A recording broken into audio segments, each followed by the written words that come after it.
Hey everyone, Redneck Brian here. I have another trash pick computer video for you.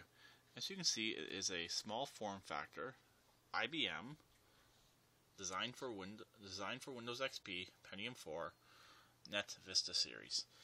Unfortunately, it looks like it's missing the little tag that would go right here by the USBs. That may or may not be important, but it comes equipped with a floppy and a regular CD-ROM. Like I said, I trash picked this computer, so I'm not going to be firing up in this video, unfortunately. I'm going to wait a few days for it to dry out, or it may or may not have gotten wet inside.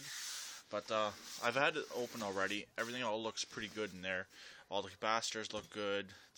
There's no obvious burnt smell on any of the boards. The power supply seems to be okay. There's no smell emitting from the power supply. There's some system specs printed on the back here. According to this, it's a 1.8 gigahertz. It had 256 megs of RAM. Obviously, Pentium 4. It only had a 10 gig drive. So it's leading me to think this could have been a home office machine. I'm not 100% sure. But for what I want it for, it should actually work out pretty good. Cover that up. There's some information on there. So, as you can see, it uses the full-size card slot. It has a PCI Express card, and then there's the rest of the standard PCI slots.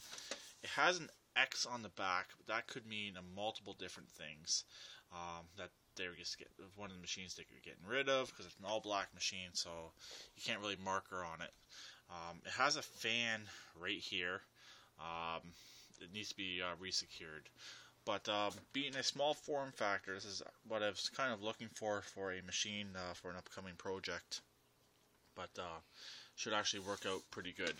Let's just do a quick little view on the inside of the machine. Set the camera down.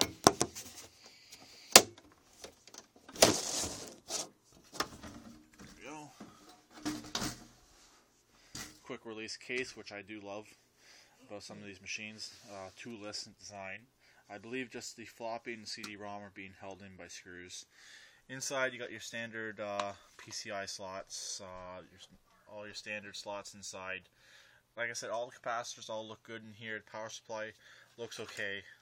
Unfortunately, there's no SATA, but I might get an IDE to SATA card for in here. We'll see. I have an IDE drive that will work, but I'm wondering, will the IDE to SATA adapters run a SATA CD-ROM? That's the only thing I'm unsure about. If I have a CD-ROM DVD combo drive for all that stuff, that's an IDE. It came with a wireless card, which I don't know what it is exactly offhand, but no antenna, not a big deal. But that's pretty much it. And here's a little fan that needs to be resecured. But here's the machine. Like I said, it's really clean inside, so it's leading me to think it was in an office environment. Definitely. Normally in a household environment there'd be dust in here, and it's a clean machine. But that's pretty much it.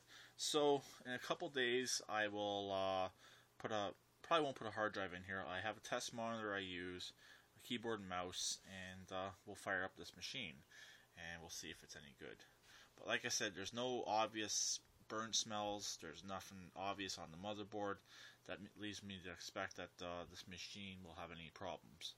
But if it does, I have to go back to my other idea for my project.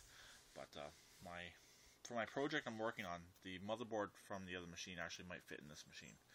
Mainly I want the small form factor. I don't want a tower for my project. So if the motherboard's shot, I have a motherboard. But I got a random kitty cat next to me right here. Spawn. I had another cat over here. Believe it or not, this video has taken a few different attempts. So it's just taken a bit to do and had different interruptions. And I have Shania, who actually weighs 66 pounds now.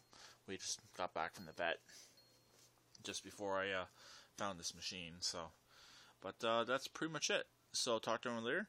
Please keep it redneck like always, and please subscribe and comment like always.